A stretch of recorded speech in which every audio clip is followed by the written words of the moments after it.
చిత్రంగా చెప్పారు.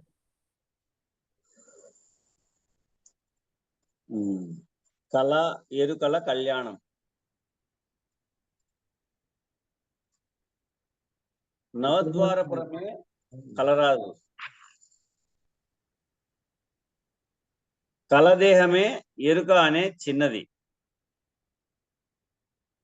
ఈ నవద్వారపురమే కలరాదు. 9 ద్వారాలు కలిగినటువంటి పురము, ఈ శరీరమే కలరాదు. కల దేహమే ఎరుక అనే చిన్నది. ఈ కలరాజు ఎరుక స్త్రీ, ఈ కలరాజు ఎరుక స్త్రీ, వీరిరువురును మూలము లేకనే తోచి ఉండిరి. వీరిరువురును మూలం లేకనే తోచి ఉన్నారు. ఎవరెవరు? కలరాజు, ఎరుక గల స్త్రీ. వీరిరువురు కొంతకాలం భార్యాభర్తలుగా నటించి తదనంతరము నామరూపములు లేకుండా నశించిరి. ఈ చైతన్యము, ఈ శరీరం కొంతకాలము భార్యాభర్తలుగా నటించి ప్రకృతి పురుషుడు తదనంతరము నామరూపములు లేక నశించిరి. అనగా దేహీ దేహములు ఈ రెండును మూలము లేకనే తోచుతున్నవి. ఈ శరీరము, దీంట్లో ఉన్నటువంటి చైతన్యుడు, దేహి దేహములు ఈ రెండును మూలం లేకనే తోచున్నవి. మూలం లేకనే కనరాకుండా పోతా ఉన్నాయి. ఈ భావము పేజీ నెంబర్ 89 బృహద్వాసిష్టంలో ఉన్న విషయం. అందుకే మూడే వాక్యములు. ఆ మూడే వాక్యములు ఏవనగా, కలదోచిన శరీరం ఎలాగో అలాగే. మొదటి వాక్యం అనుకోవాల్సిందే దీన్ని. కలదోచిన శరీరం ఎలాగో అలాగే. మూలము లేని ఈ గుర్తిరిగే శరీరం ఏమీ లేదు. కింద నుంచి పైకి. ఇంకా తర్వాత ఏముంది? ఇంకా ఈ ఉత్త బట్ట బయలు ఏమీ లేదు. అందుకే ఈ మూడు వాక్యములు ఏవనగా, కలదోచిన శరీరం ఎలాగో అలాగే, మూలం లేని ఈ గుర్తిరిగే శరీరం ఏమీ లేదు, ఈ ఉత్త బట్ట బయలు ఏమీ లేదు.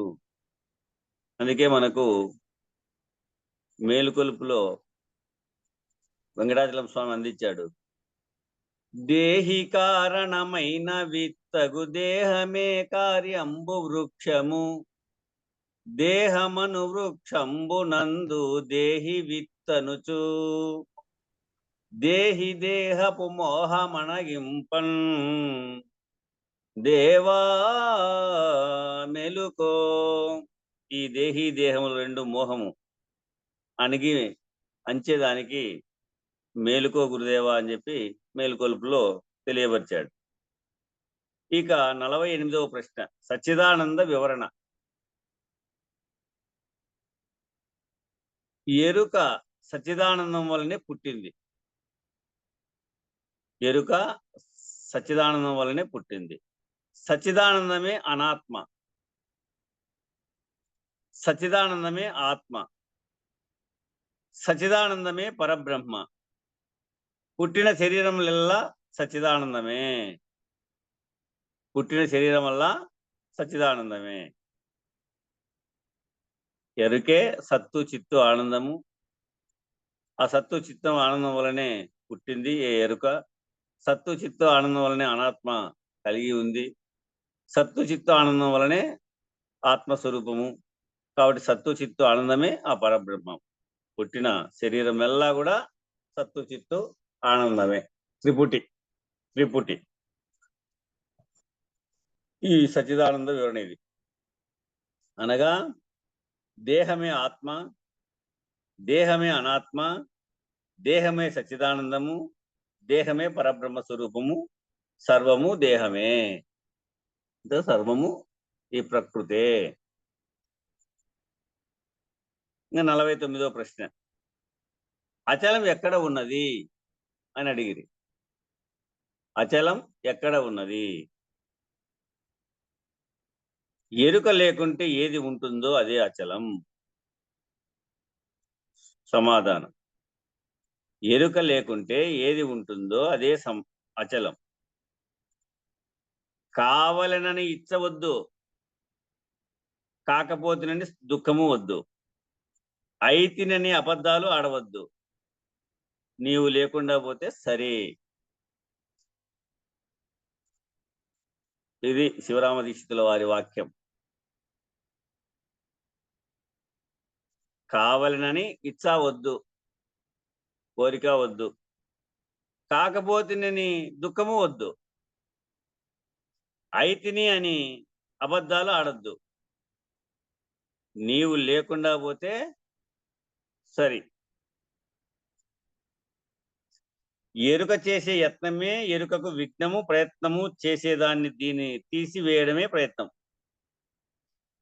ఎరుక చేసే యత్నమే అంటే ఎరుకకు విఘ్నం, అదే ప్రయత్నం. ఆ ప్రయత్నం చేసేదాన్ని వేయడమే ప్రయత్నం, అంతే. ఆ ప్రయత్నం ఏదైతే ప్రయత్నం చేస్తూ ఉందో ఆ ప్రయత్నం చేసేదాన్ని నీవు తీసివేయడమే నీ ప్రయత్నం.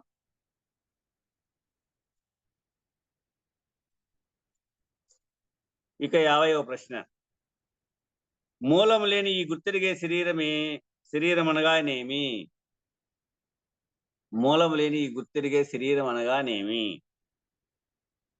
అంటే సమిష్టి దేహత్రయ అవస్థాత్రయ అభిమానత్రయం ఈశ్వరుడు. సమిష్టి దేహత్రయము అంటే 3 దేహాలు, స్థూల, సూక్ష్మ, కారణ. అవస్థాత్రయాలు 3, జాగ్రత్త, స్వప్న, సుషుప్తి.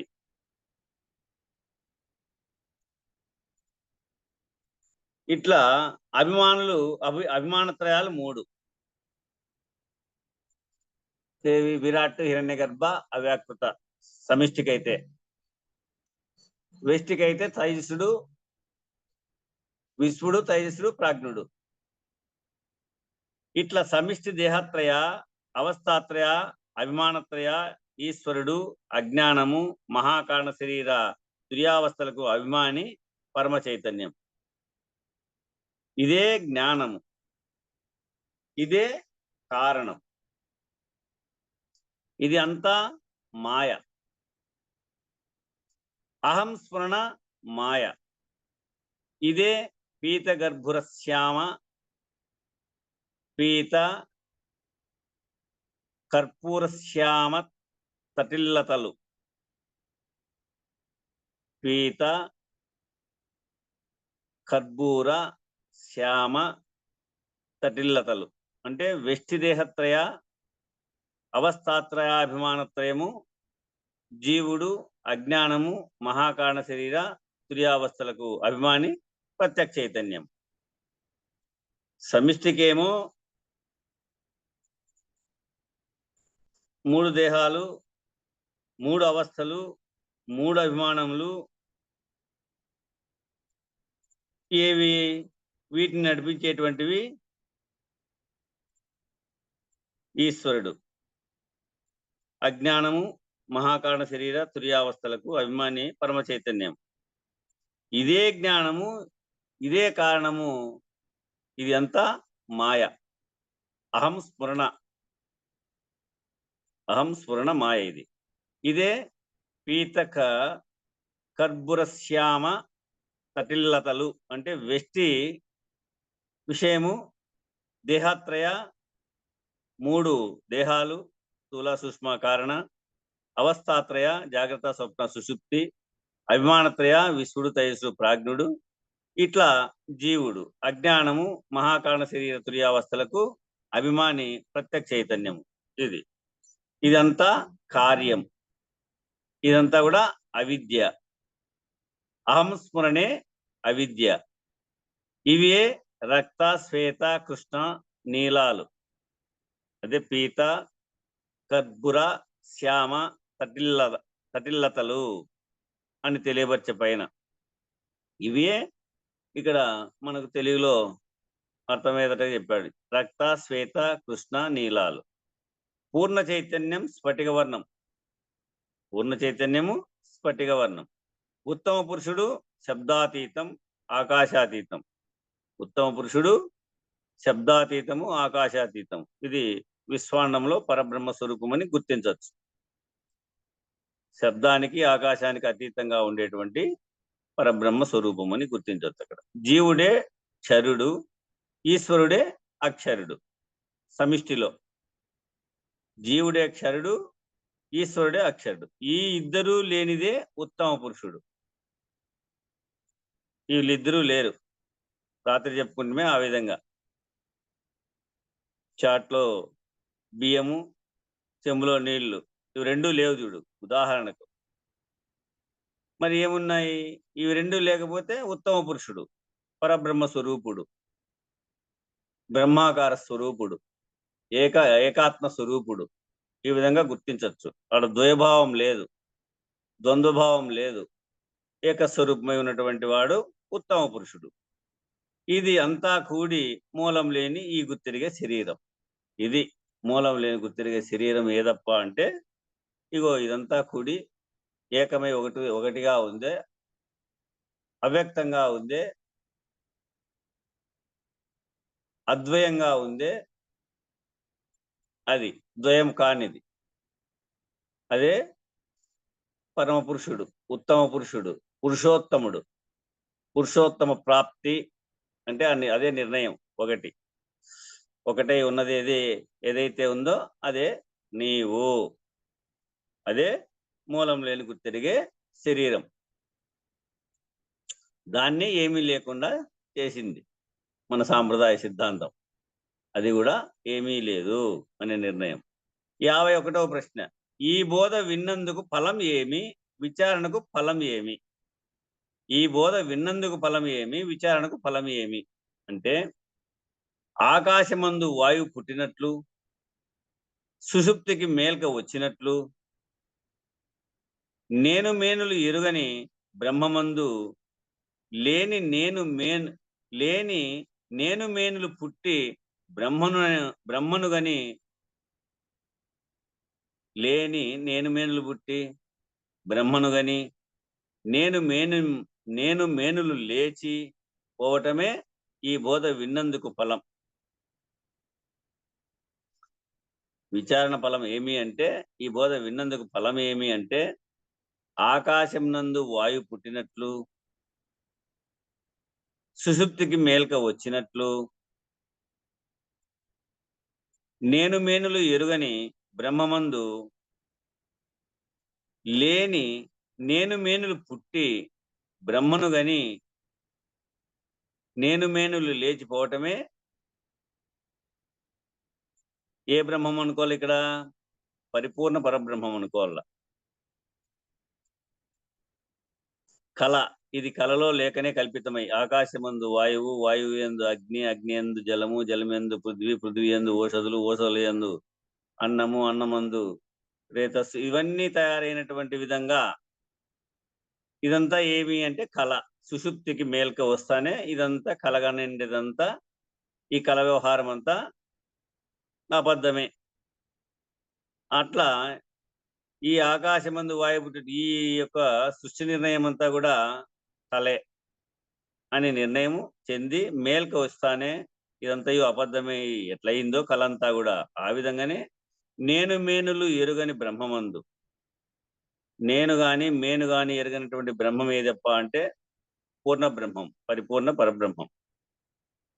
ఆ బ్రహ్మమందు లేని నేను మేనులు, ఆ బ్రహ్మమందు ఇవి నేను మేనులు గాని ఏవి లేవు.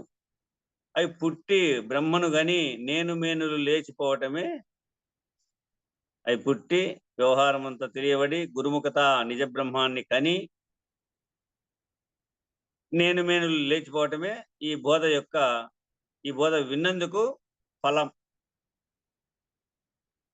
ఈ మూలం లేని గుర్తిరిగే శరీరం ఏమీ లేదనేటువంటి నిర్ణయానికి ఇది ఫలం. ఎట్లా ఉన్నా ప్రపంచము అట్లా ఉండగా వెతికినా, ఎట్లా ఉన్న ప్రపంచము అట్లా ఉండగా వెతికినా క్షేత్రజ్ఞులు లేకుండా పోవటమే ఈ విచారణకు ఫలం. చూడు, ఏ విధంగా ఉందో ఆ విధంగా ఉంది. ఎట్లా ఉన్నటువంటి ప్రపంచం అట్లా ఉండంగానే వెతికినా కూడా క్షేత్రజ్ఞులు లేకుండా పోవటమే ఆ యొక్క గురు సూచన యందు అన్ని అట్లే నువ్వు తటస్థంగా ఉన్నటువంటి వాడిని దేన్ని నీవు ఇది తీసేయి, ఇది తీసేయి, ఇది తీసేయి, అది తీసేయి అంటే దేన్ని తీసేయలేవు. ఏదైతే తీసేయి అని అంటా ఉందో దాన్ని తీసేయి. దాన్ని తీసేస్తే ఎట్లా ఉన్న ప్రపంచం అట్లా ఉండగా వెతికినా కూడా క్షేత్రజ్ఞులు లేకుండా పోవటమే ఈ విచారణకు ఫలం. ఈ క్షేత్రజ్ఞులలో ఏమాత్రము ఆశపడ్డా ఈ క్షేత్రజ్ఞులలో ఏమాత్రము ఆశపడ్డా అదే విషం. నువ్వు ఏదాన్నైనా దేనికైనా కానీ భ్రాంతి పడినా ఆ భ్రాంతి తిరిగి మొలకెత్తి సంకల్పం చేత భ్రాంతి కలిగి ఆ భ్రాంతి తిరిగి మొలకెత్తేటువంటి అవకాశం వస్తుంది. కాబట్టి ఈ క్షేత్రజ్ఞులలో ఏమాత్రము ఆశపడ్డా అదే విషము. క్షేత్రజ్ఞులు లేనిదే ఉత్త బట్ట బయలన అనదగినది. క్షేత్రజ్ఞులు లేనిదే ఉత్త బట్ట బయలు అని అనదగినది.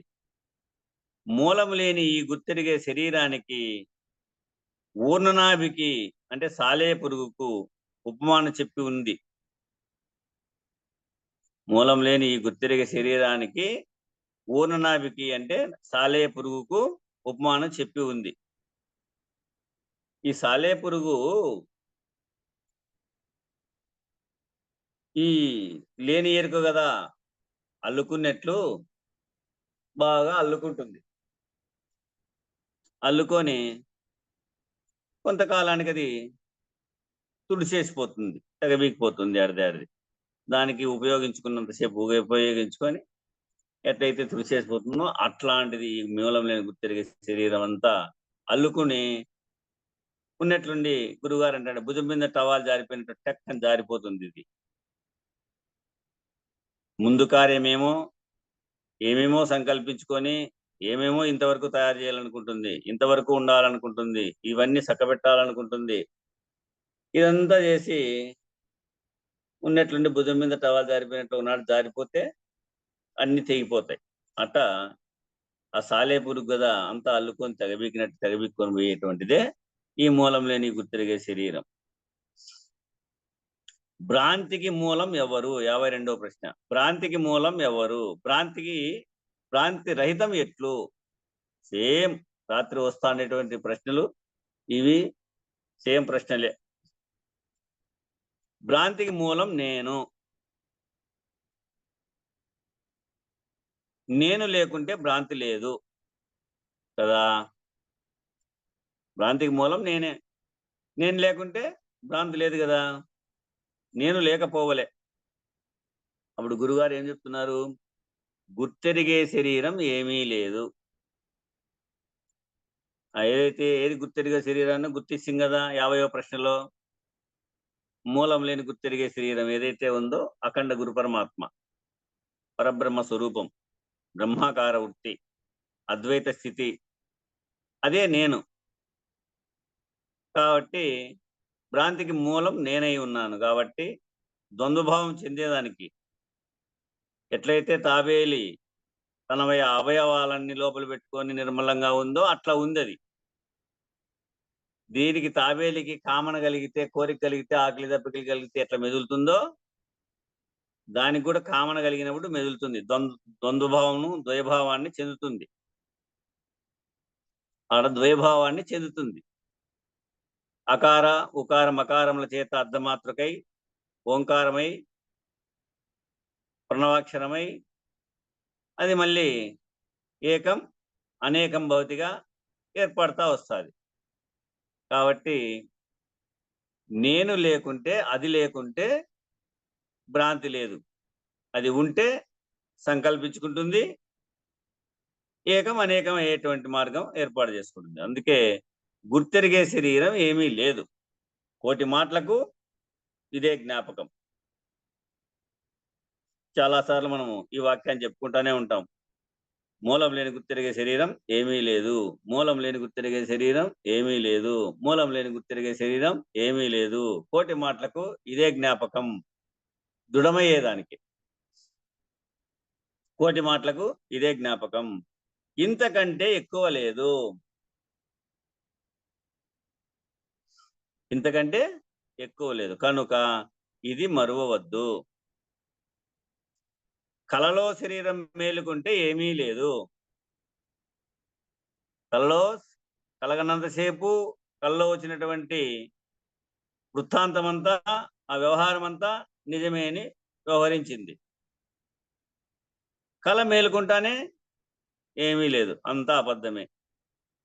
ఆ వ్యవహారం అంతా అబద్ధమే. అట్లనే ఇక్కడ గురుమెలక కావాల. కల్లో శరీరం మేలుకుంటే ఏమీ లేదు. మరి నీకు ఇక్కడ ఏం కావాలి? గురుమెలక కావాలి అని నిశ్చయం ఉన్నట్టు ఉండవలే. ఆ కలలో మేలుకుంటే ఏమీ లేదనేటువంటి నిశ్చయంగా ఉండవాలి అంటే ఇక్కడ గురుమెలక కావాలి. ఇలాగైతేనే భ్రాంతి రహితం.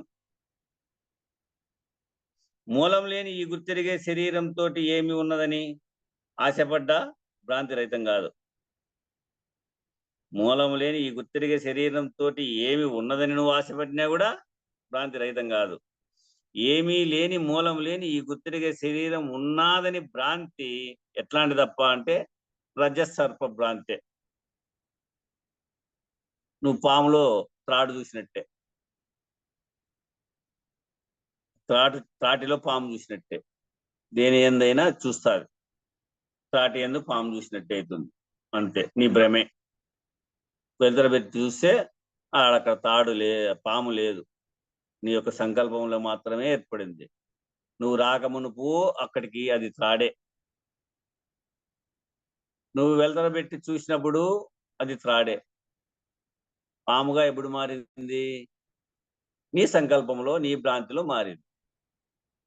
అంతే.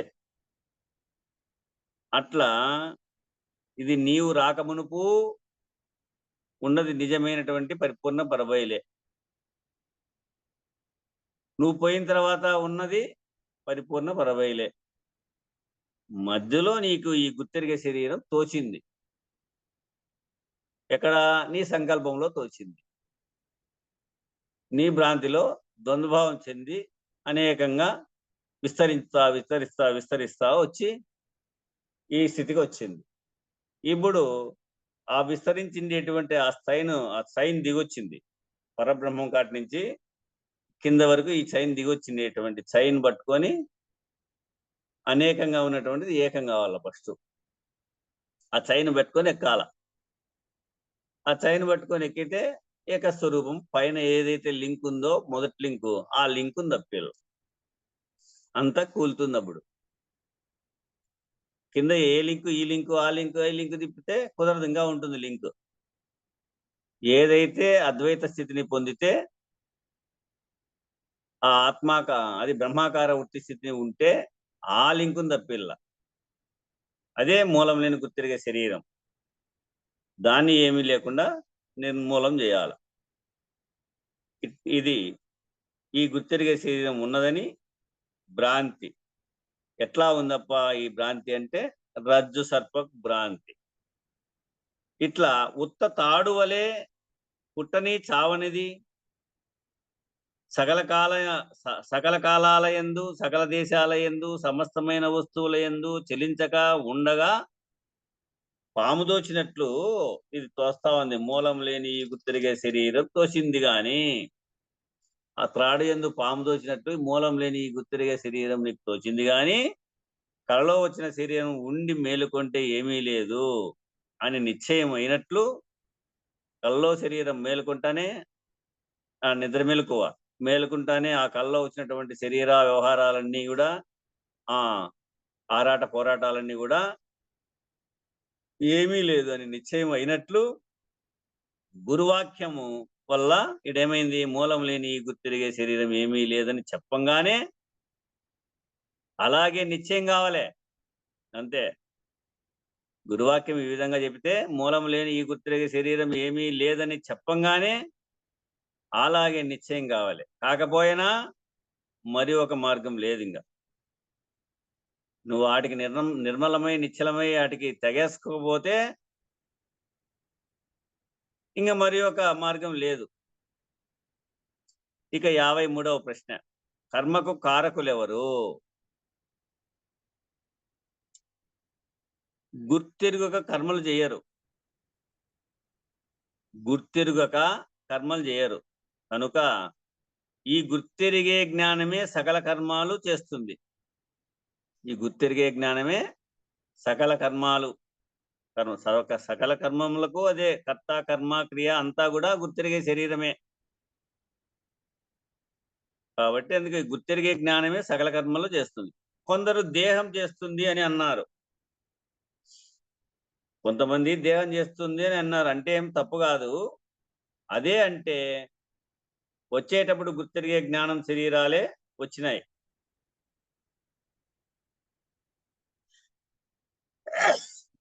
గుర్తెరిగే జ్ఞాన శరీరాలే వచ్చినాయి వచ్చేటప్పుడు. కనుక ఉన్నంతసేపు జ్ఞానం ఉండనే ఉన్నది. మేలుకుంటే ఏమీ లేదని అందరికీ ఎరుకే. చూడు, ఉన్నంతసేపు జ్ఞానం ఉండనే ఉన్నది. ఏం మెలకు కావాలా? గురువు మేలుకుంటే ఇక్కడ ఏమీ లేదని అందరికీ ఎరుకే. మేలుకున్న వారికి అందరికీ తెలియబడుతుంది. 54వ ప్రశ్న, ఆ మార్గం ఎటువంటిది?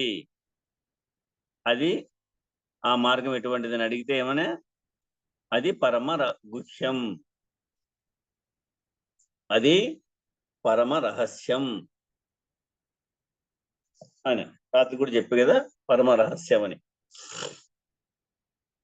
శిశువు చెప్తా ఉన్నాడు, యాలాగు చెప్పండి, అది పరమ రహస్యం అని అంటారు కదా, అది ఎలాగో చెప్పండి. నాకు ఈ సంసార భ్రాంతి తగిలింది. నాకు శీఘ్రంగా భ్రాంతి లేకుండా, సాధనలు లేకుండా అనాయాసమైనటువంటి రాజమార్గం సూచన చేయండి. ఎంత కోరిక ఉందో చూడు చెప్పకు. నాకు శీఘ్రంగా భ్రాంతి లేకుండా చేయండి, సాధన లేకోకుండా అనాయాసంగా సులభమైనటువంటి మార్గం చెప్పండి, అనాయాసమైనటువంటి రాజమార్గం సూచన చేయండి. చేస్తే శీఘ్రంగా కనుక్కుంటాను. ఇది మహా అనాయాసమైనటువంటి రాజమార్గం అని అక్కడక్కడ విని వచ్చినాను నీ దగ్గరికి. అక్కడక్కడ విని వచ్చిన కాబట్టి సులభమైనగా అనాయాసమైన రాజమార్గాన్ని నాకు సూచన చేయండి అని చెప్పి అడుగుతా ఉన్నాడు. దాని గురువు గారు ఏమంటారు, ఇది ఎంత రెప్పపాటు కంటే అనాయాసం. నువ్వు గ్రహిస్తే ఇది రెప్పపాటు కంటే అనాయాసం. కనురెప్ప ఇట్లా కొట్టి కనురెప్ప తెరిచే లోపలే తెలియబడేటువంటి విషయం ఇది. ఎంత సులువుగా ఉందో చూడు అని చెప్పా. మరి నాకు మహాసముద్రం వల్లే ఉంది స్వామి ఇది. ఈ మహాసముద్రాన్ని ఈది అవతలి దాటుకున్నంత బరువుగా ఉంది అని శిష్యుడనే. గురువారు ఏమన్నా, ఉండని, నీకు మహా తీవ్రమోక్ష కావాలా, తీవ్రత కావాలా, ఉండని, నీకు మహా తీవ్రం. మన శిష్యువు ఏమనే, అయ్యా చూస్తూ ఉండంగానే ఈ గుర్తిరిగే శరీరము ఏమీ లేకపోతుందనే భయం నాకు కద్దు. చూస్తూ ఉండంగానే ఈ గుర్తిరిగే శరీరం ఏమీ లేకపోతుందనే భయం నాకు కద్దు. అందుకోసం మహా తీవ్రం. ఇది ఊడిపోతే, నేను గ్రహించలేకపోతే ఎప్పుడో ఏమో. చూడండి, దీనికి కొంతకాలం పోని ఆ పిల్లలకు పెన్నెళ్ళ చేయని, కొంత సంపద సంపాదించని, అది చక్కబెట్టని, ఇది చక్కబెట్టని అనే నిర్ణయం ఉంటే ఇక్కడెక్కడుంది చూడండి. ఎప్పుడు పోతుందో తెలియదు కదా. చూస్తూ ఉండంగానే ఈ గుర్తిరిగే శరీరం ఏమీ లేకపోతుందనేటువంటి భయం నాకు కద్దయింది. అందుకోసం మహా తీవ్రమైంది. తీవ్రం ఉండాల. మహా తీవ్రం ఉంటే ఈ కాలము ఆ కాలము లే, ఈ వయసు ఆ వయసు లే.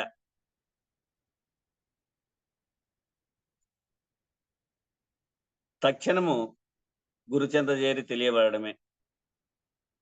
ఇందుముఖి ఈ జన్మ తప్పితే ఎందు నన్ను కడ తేరలేవిక ముందుగా సద్గురుని చేరి పొందవలి ఈ జన్మరహితము అంటాడు తత్వంలో. గురువారు ఏమంటాడు, అయితే నీవు ఏమి అంటావు, అయితే నువ్వేమంటావు అని శిష్యుని అడిగా. పుట్టని చావనిది సకల దేశముల యందు సమస్త వస్తువుల యందు సర్వకాలాల యందు మొదలు కొన లేక చెలించక ఉన్నది ఎక్కడ ఉంది, ఆ మార్గం ఎటువంటిది, ఎక్కడ ఉంది అని అడిగా. కాసేపు ఊరికే ఉండి నీవు ఎక్కడ చూస్తే అక్కడే ఉంది. గురుగారు కాసేపు ఊరినే ఉండి యోచన చేసి నువ్వు ఎక్కడ చూస్తే అక్కడే ఉంది.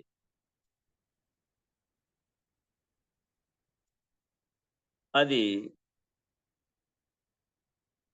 పేజీ నెంబర్ 17 సంప్రదాయ ద్వితీయ సంచికలో ఈ విధంగా ఉందని. అన్నా అని 4 దిక్కులు, అన్నా అని పిలిచాడు. అన్నా అని 4 దిక్కులు మీద క్రింద చూచి చూచి సరే గాని 4 దిక్కులు శిష్యుడు చూసినాడు. 4 దిక్కులు మీద కింద చూచి చూచి సరే గాని నేను ఎలాగు కాను అని, నేను ఎలాగో కాను అని. గురుగారు ఏమన్నా, నీకు ఉన్నదో లేదో అని అనుమానం లేదు కదా, ఉన్నదో లేదో, ఉన్నది అనేటువంటి నిర్ణయం ఉందా? సర్వకాలముల యందు సర్వ వస్తువుల యందు సర్వకాలముల యందు సమస్త వస్తువుల యందు చెలించకుండా ఉన్నది అనేటువంటి ఆ గురుడు అన్నది ఉన్నదని నీకు నిర్ణయం ఉందా? లేకుంటే నీకు ఉన్నదో లేదో అనేటువంటి అనుమానము లేదు కదా. ఉన్నది గురుడన్నది అనే నిర్ణయం ఉంది కదా నీకు, అది ఉన్నదో లేదో అనేటువంటి అనుమానం ఏం లేదు కదా అని గురువుగారు అడిగారు.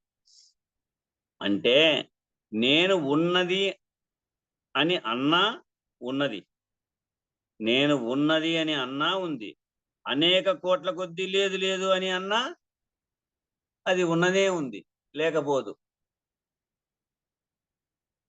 అది ఉండనే ఉంది. నేను ఇంతసేపు ఏమో అనుకున్నా, ఆశ్చర్యపడ్డా. గురుదేవా, నేను ఇంతసేపు ఏమో అనుకున్నా, ఆశ్చర్యపడ్డా. ఇప్పుడైతే అది తప్ప విడచి రెండోది ఏదీ లేదు అని నాకు దృఢమే. ఇప్పుడైతే అది తప్ప విడచి రెండోది ఏదీ లేదు అని నాకు దృఢమే. ఎటువంటి మూర్ఖులకు దృఢమే ఇది. ఎటువంటి మూర్ఖులకు కూడా దృఢమే. ఇది అనాయాసం, ఎంతో సులభం. అందుకే మీ మార్గమే రాజమార్గం. అందుకే మీ మార్గము రాజమార్గం. కనుక ఈ ఆవరణ అనాయాసంగా కల్లో వచ్చిన ఏనుగు మేలుకుంటే ఏమీ లేదని, కల్లో వచ్చినటువంటి ఏనుగు మేలుకున్న తర్వాత ఏమీ లేదని తనకు తానే దృఢమైనట్లు, మూలము లేని ఆడ ఏనుగు అంటే ఏమర్థం చేసుకోవాలి? అహం. ఈ కలలో వచ్చినటువంటి అహం, ఆ అహం మేలుకుంటే ఏమీ లేదని తనకు తానే దృఢమైనట్లు, మూలము లేని ఈ గుర్తెరిగే శరీరం ఏమీ లేదు, మూలం లేని గుర్తెరిగే శరీరం ఏమీ లేదు అని దృఢమైన ఆయన తనకు తానే పరిపూర్ణము స్వతసిద్ధమై చెలించక ఉంది. తనకు తానే పరిపూర్ణము స్వతసిద్ధమై చెలించక ఉన్నది. ఇదే శివరామ దీక్షితుల వాక్యం. తర్వాత 55వ ప్రశ్న. దేహము, అహంకారము, ఎరుక, జ్ఞానము, పరబ్రహ్మ స్వరూపము, విశ్వము, సర్వము ఈ దేహమే అను వివరణ. దేహం అంటే శరీరము, శరీరం అహంకారం అంటే ఈ శరీరంలో ఉన్నటువంటి చైతన్య స్వరూపము. ఎరుక అంటే ఈ జ్ఞానము, అంటే ఈ బ్రహ్మాండంలో ఉండేటువంటి ఎరిగేది ఏదైతే ఉందో అది, అదే జ్ఞాన స్వరూపము. అదే పరబ్రహ్మ స్వరూపము. అంటే బ్రహ్మాండాన్నంతా నడిపేటువంటి ఈ స్వరూపము. విశ్వము, సర్వము, విశ్వములో ఉన్నటువంటి బ్రహ్మస్వరూపము. టోటల్ ఈటి నుంచి తీసుకుంటే కడ వరకు కూడా సర్వము ఈ దేహమే అను వివరణ చెప్తా ఉన్నాడు. ఈ శరీరానికి మూలం నేను గుర్తెరుగుదును, ఈ శరీరానికి మూలం నేను గుర్తెరుగుదును అనే అహంకారం అనే ఎరుకే మూలం. ఏది గుర్తెరుగుతా ఉందో అదే దానికి అది మూలమయ్యే ఉందంతే. నేను గుర్తెరుగుదును అనే అహంకారం అనేటువంటి ఎరుకే మూలం, ఎరుకే జ్ఞానం. ఈ ఎరుక అనే జ్ఞానమే అందరి యందున్న అహంకారం ఒక్కటే గనుక. చూడండి, ఈ ఎరుక అనేటువంటి జ్ఞానమే అందరూ కూడా ఈ ఎరుక అనేటువంటి జ్ఞానమే. అందరి యందున్న అహంకారం ఒక్కటే గనుక ఒక్కటే అహంకారం ఇదంతా. అది ఒక్కటే అహంకారం. అందుకే ఇక్కడి నుంచి దేహం నుంచి అహంకారం, అహంకారం నుంచి ఎరుక, ఎరిగేది, ఎరుక నుంచి జ్ఞానము, ఆ జ్ఞానం ఏర్పడితే పరబ్రహ్మ స్వరూపము. అదే ఆత్మ సాక్షాత్కారము, పురుషోత్తమ ప్రాప్తి అని కూడా అనొచ్చు. పరబ్రహ్మ స్వరూపం అదే విశ్వాన్ని నడిపించేటువంటి పరబ్రహ్మ స్వరూపం. 3 మెట్లు ఈ విధంగా ఎక్కిన తర్వాత ఏముంది? సర్వము ఈ దేహమే అనేటువంటి వివరణ. ఒకటే అహంకారం. అహంకారం లేకుంటే నిర్ణయం లేదు. నిర్ణయం లేకుంటే జగత్తు ఉన్నదో లేదో, అహంకారం ఉంటే అన్నీ ఉన్నాయి. అహంకారం కానీ లేకపోతే నిర్ణయం లేదుగా. నిర్ణయం లేకుంటే జగత్తు ఉన్నదో లేదో తెలియదు. అహంకారం ఉంటే ఈ జగత్తు ఉన్నదని, లేదని, ఇదంతా దానికది మూలమై వ్యవహరిస్తూ ఉంటుంది. అహంకారం ఉంటే అన్నీ ఉంటాయి. అహంకారం లేకుంటే నిర్ణయం లేదు. నిర్ణయం లేకుంటే ఏమైతుందంటే జగత్తు ఉందో లేదో అనేటువంటి సందేహ స్థితి. కాబట్టి అహంకారం ఉంటే అన్నీ ఇది ఉంది, ఇది లేదనేటువంటి నిర్ణయం అంతా అహంకారానివే. అహంకారం ఒక్కటే గాని దానికి వ్యాపారాలు వేరే వేరే ఉన్నాయి. అహంకారమేమో ఒకటే గాని దానికి వ్యాపారాలన్నీ వేరు వేరే ఉన్నాయి. నాదొక వ్యాపారం, నీదొక వ్యాపారం. వ్యాపారం అంటే జీవనోపాధికి చేసే వ్యాపారం కాదు. ఎరుక చేసేటువంటి వ్యవహారం అంతా వ్యాపారమే. ఎరుక చేసేటువంటి చేష్టలన్నీ వ్యాపారమే. నేనొక చేష్ట చేస్తా, మీరు ఒక చేష్ట చేస్తారు. ఒక్కొక్కరిది ఒక చేష్ట, ఒక్కొక్కరు ఒక్కొక్క భ్రాంతి, ఒక్కొక్కరిది ఒక సంకల్పం. నీకున్నటువంటి సంకల్పం దీనికి ఉండదు, దానికి ఉన్నటువంటి సంకల్పం ఇంకో దానికి ఉండదు. ఇది నిర్ణయం. అది అహంకారమేమో ఒకటే. అది ఏకాత్మ స్వరూపం, పరబ్రహ్మ స్థితి ఒకటే గాని దాని వ్యాపారాలన్నీ వేరువేరుగా ఉన్నాయి చూడు. దేని వ్యవహారం దాందే, దేని సంకల్పం దాందే, దేని పిచ్చి దానికే ఉంది. నేను అనే ఎరుకే జ్ఞానం. జ్ఞానమే ఎరుక. ఎరుకే జ్ఞానం. అందరూ కూడా జ్ఞానులే కనుక అందరూ ఒక్కటే. ఎట్లా అందరూ జ్ఞానులు? జన్మతః అందరికీ జ్ఞానం ఉంది. కానీ ఒక జ్ఞానం ఒక్కొక్క పని చేస్తుంది. ఒక జ్ఞానం ఓ పని చేస్తుంది. ఒకటేమో విమానాన్ని తయారు చేసింది, ఒకటేమో సెల్లును తయారు చేసింది, ఒకటేమో రైలును తయారు చేసింది కదా, ఒకటేమో కారును తయారు చేసింది. ఇట్లా ఒక జ్ఞానం ఒకటి తయారు చేస్తుంది. నేను అనేటువంటి నేను అనే ఎరుకే జ్ఞానం అన్నమాట. ఆ జ్ఞానమే ఎరుక. ఎరుకే జ్ఞానము. అందరూ జ్ఞానులే. అందరికీ జ్ఞానం ఉంది గనుక అందరూ ఒక్కటే. ఒకటి నిర్మూలం కావాలని ప్రయత్నం చేస్తా ఉంది. ఏమి? ఒకటేమో తిరిగి పవిత్రంగా జన్మించాలి. మరీ సంగమ యుగం వస్తాది. అక్కడ శ్రీమన్నారాయణులు మళ్ళీ సత్వయుగం ఏర్పడుతుంది. ఆ సత్వయుగంలో పవిత్రంగా 9,00,000 జనాభా ఏర్పడతారు తొలి యుగంలో.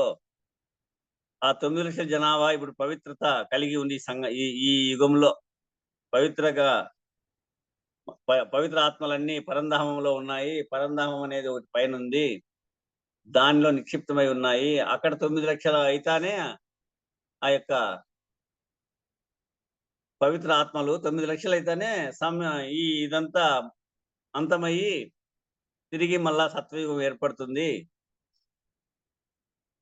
అనేటువంటి సంకల్పాలన్నీ కలిగి ఏర్పడినాయి. అనేక సిద్ధాంతాలు గాను, అనేక విషయాలు గాను. అట్లా జ్ఞానులే కనుక అందరూ ఒక్కటే. అది తిరిగి మళ్ళా యుగం వస్తుంది. తిరిగి మళ్ళా పవిత్రత కలిగినటువంటి సత్వయుగం ఏర్పడుతుంది అనేటువంటి నిర్ణయంగా ఒక జ్ఞానం చేస్తాంది. ఏమీ లేదు, ఇది నిర్మూలన చేసేది, నిర్మూలం కావాలనేటువంటి ప్రయత్నము ఒక జ్ఞానం చేస్తా ఉంది. అందరూ జ్ఞానులే కనుక అందరూ ఒకటే. అహంకారమే పరబ్రహ్మ స్వరూపం. అహంకారం ఉంటే అన్నీ ఉన్నాయి. అహంకారం లేకుంటే దానితోటి అన్ని బాయ్. నీవు ఉంటేనే అన్ని, నువ్వు లేకపోతే ఏమీ లేవు. నీవుంటే చూడండి, సుషుప్తావస్థలో ఉన్నావా? సుషుప్తావస్థలో ఉన్నావా? 2,000 వాళ్ళు నాకు ఇవ్వాలనేటువంటి సంకల్పం గాని, 2,000 నేను వాళ్ళకెళ్ళే పద్ధతికి వచ్చి అడుగుతారనే విషయం గాని గుర్తుందా ఆడ? గాఢ సుషుప్తిలో లేదు, లేవు. మేలుకుంటేనే ఈ ప్రకృతి, ఈ పురుషుడు అంటే ఈ శరీరము, చైతన్యం ఏకమై సంసారం చేస్తాయి. ఈ రెండు ఏకమై సంసారం చేస్తే పుడతాయి పిల్లలు. అనేకం. అబ్బాయి కాడి పోవాల, ఈ చెట్టు కాడి పోవాల, వారికి డబ్బులు ఇల్ల, వీరికి కూలీళ్ళ, ఇది కావాలా, అది కావాలనేటువంటిదంతా పుట్టుకొస్తుంది. అది మేలుకుంటానే ఇవి రెండు ఏకమైతానే, ప్రకృతి పురుషుడు ఏకమైపోతానే అనేకమైనటువంటివి దీని యందు పుడతా ఉన్నాయి. అందుకు ఆ అహంకారమే పరబ్రహ్మ స్వరూపము. అహంకారం ఉంటే అన్నీ ఉన్నాయి. అహంకారం లేకుంటే దాంతో ఎప్పుడు బాయా రాత్రి కదా నిద్రలే మునిగిపోయినట్టు మునిగిపోతాడు. మరి అట్లా ఎప్పుడు పోవాలా? సదా సుషుప్తావస్థ కావాలా. ఇది దినదినం పుడుతుంది, దినదినము వస్తుంది. దినదినము ఈ ప్రకృతితో ఏకమై వ్యవహారం అంతా చేసి మళ్ళా ఈ ప్రకృతిని ఇడిసి పోతా ఉంది. ఆ మనస్సు ప్రాణము వేరై మునుగుతా ఉంది. మళ్ళా పదనే మనసు ప్రాణము ఏకమైతా ఉంది. మళ్ళా వ్యవహరిస్తా ఉంది. కాబట్టి ఆ అహంకారం ఉంటే అన్ని కల్పించుకొని చేస్తా ఉంది. అహంకారం లేకుంటే దానితోటి అన్ని పోతాయి.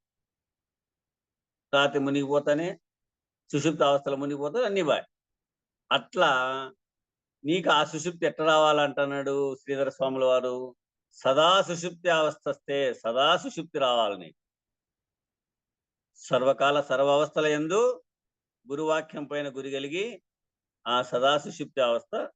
అందుకే ఈసదేశికులు కూడా అంటారు, అన్నపు సూక్ష్మాంశం మనస్సు, నీటి సూక్ష్మాంశం ప్రాణము, ఇవి రెండు ఎన్నడు కలయవో నాడే సున్నసుమి. అవి ఎప్పుడు కలయవు? సుషుప్తి అవస్థలో. ప్రాణాన్ని వేరు చేసి మనసు వేరే వ్యవహరిస్తా ఉంది. ఆ మనసుని నువ్వు ఎక్కడ వ్యవహరింపజేయాలి అంటే గురువాక్యం పైన వ్యవహరింపజేయాలి. గురువాక్యం పైన వాళ్ళని ఆ మనసు ఈ ప్రాణాన్ని వదిలిపెట్టి, అందుకే మనసు అర్పణ చేస్తే సర్వము అర్పణ చేసినట్లే గురువు గారికి. అట్లా గురువు వాక్యం పైన అర్పణ చేయాలి. అహంకారం లేకుంటే ఉన్నదో లేదో నిర్ణయమే లేదు. ఇంకా సచ్చిన వారు ఎవరు వచ్చి తెలుపను? అహంకారం పోయింది. ఉండాదని తెలుస్తుందా? లేదని తెలుస్తుందా? ఏమని చెప్తుంది? నిర్ణయం లేకుంటే ఎవరికి మూలం లేదు. ఆ నిర్ణయమే లేకుంటే ఇంక మూలం ఉంది ఏడుంది? ఎవరికి మూలం లేదు ఇంగ. మూలమే లేదు. శరీరం వేరే అని అహంకారము వేరే అని అన్నది అహంకారమే. శరీరం వేరే, అహంకారం వేరే అనింటిది ఏది? ఆ అహంకారమే. అహంకారం అంటే దేన్ని భావిస్తారు అంటే ఎరుక అని భావించండి. శరీరం వేరే అని, అహంకారం వేరే అని అన్నది అహంకారమే. 25ది అయినటువంటి ఎరుక, 25ది అయినటువంటి ఎరుక అనే అహంకారం అనే ఆత్మ శరీరం గనుక ఆత్మే శరీరం. అహంకారం లేక 26ది అయి 25ది అయినటువంటి ఎరుక అనే అహంకారం లేకపోతే సరి. 25ది అయినటువంటి ఎరుక అనే అహంకారం అనే ఆత్మ, ఆ ఆత్మ శరీరము కనుక ఆత్మే శరీరమైంది. అహంకారము లేక ఏది 26ది 26ది ఈడ పరిపూర్ణంగా భావించాలి. అహంకారం లేక ఉండేటువంటిది 26ది అయ్యి 25ది అయినటువంటి ఎరుక అనేటువంటి అహంకారం లేకపోతే సరి. ఆ 26వ దాంట్లో అహంకారం లేనటువంటిది ఏది? 26ది. అది పరిపూర్ణంగా భావించాల మనం. 25ది ఏది? ఎరిగేటువంటి ఎరుక. ఈ శరీరం 24 + 25 గుర్తెరిగేది కలిపి.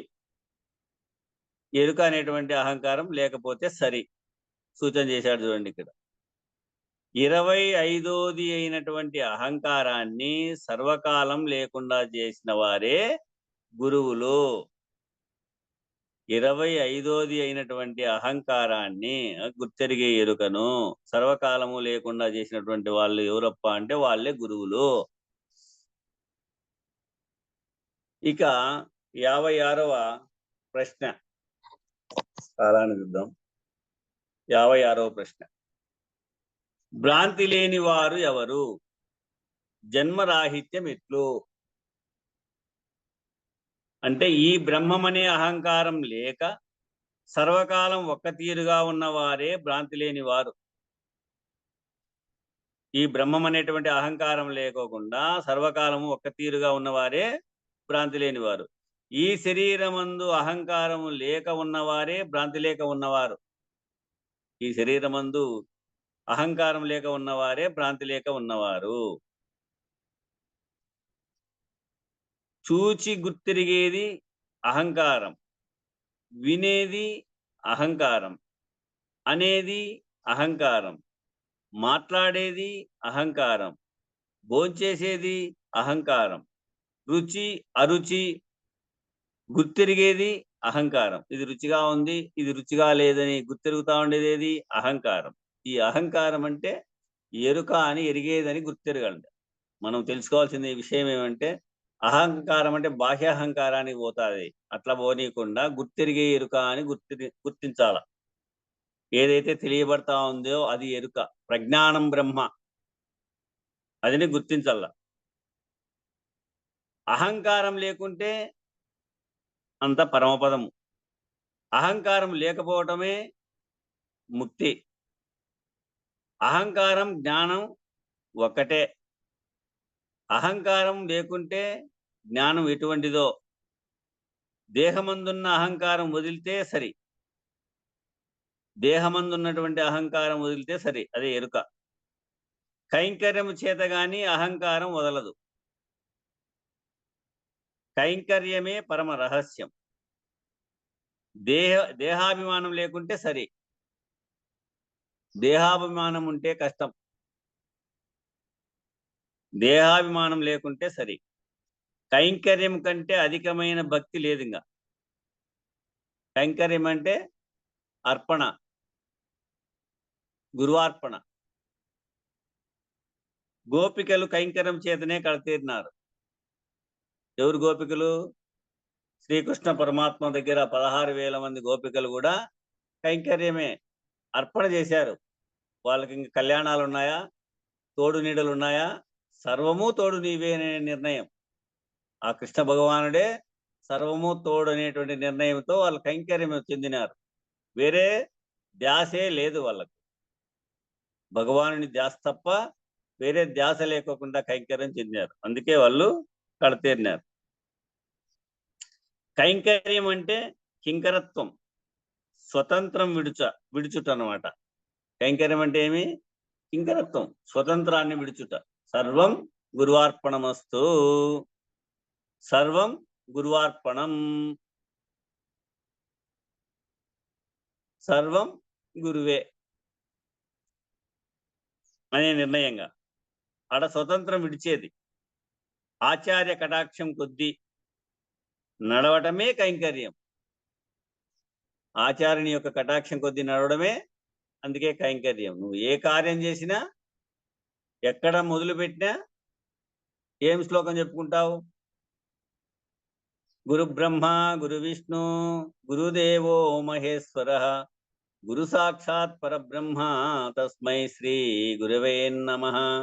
ఏ కార్యం తలపెట్టు, ఎవరు ఎక్కడ బ్రాహ్మణోత్వం చేసేదానికి వచ్చినా గాని, ఆ బ్రాహ్మణ కార్యాలు ఏది చేసినా, ఎవరు ఏది మొదలు పెట్టినా సర్వం ఆ గురువార్పణ చేసే ఏ కార్యమైనా చేయగలుగుతారు. కాబట్టి ఆ విధంగా నీవు కూడా స్వకార్యాలు ఏమి చేసినా కూడా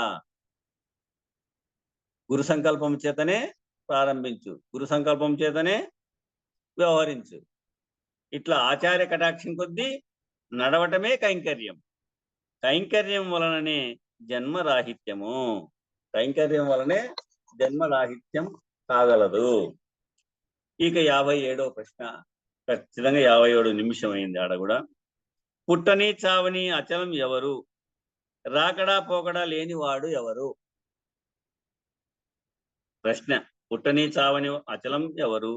రాకడా పోకడా లేనివాడెవరు అంటే, ఈ గుర్తెరిగే శరీరం ఏమీ లేదు అని సర్వకాలం ఎడతెగక, ఈ గుర్తెరిగే శరీరం ఏమీ లేదని సర్వకాలం ఎడతెగక, నిద్ర వచ్చినదనుక ప్రతిదినము మరువక, సచ్చినదనుక అభ్యాసం చేసిన వాడు పుట్టని చావని అచలమే కాని మరొకటి కాదు.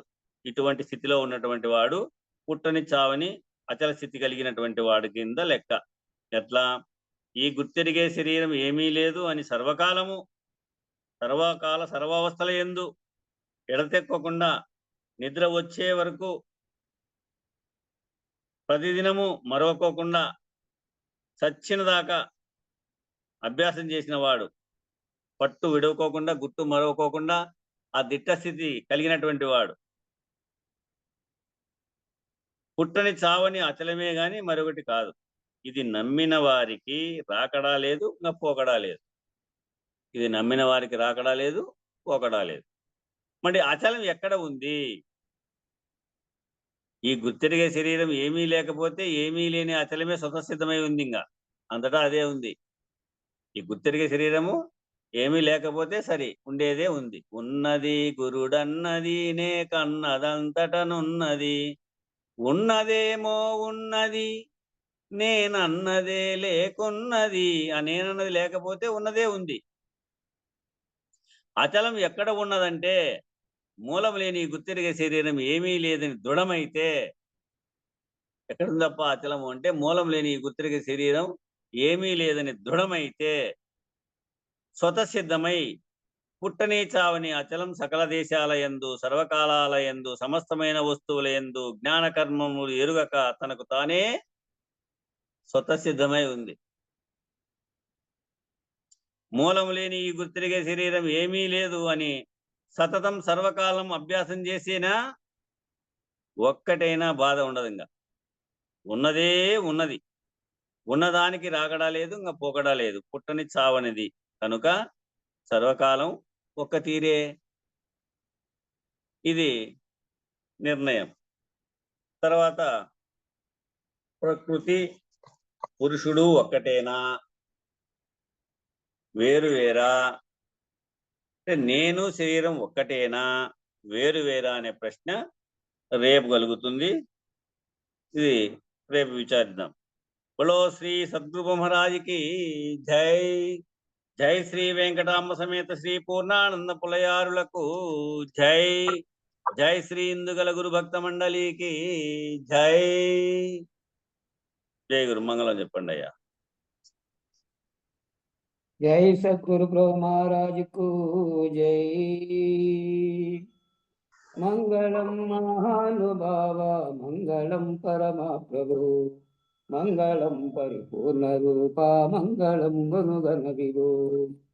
మంగళము నీకు గురువర మంగళము పాహి పాహి మునిజన వినుత. మంగళము సుజన రక్షక మంగళమో దేవదేవా మహనీయ గునుమి.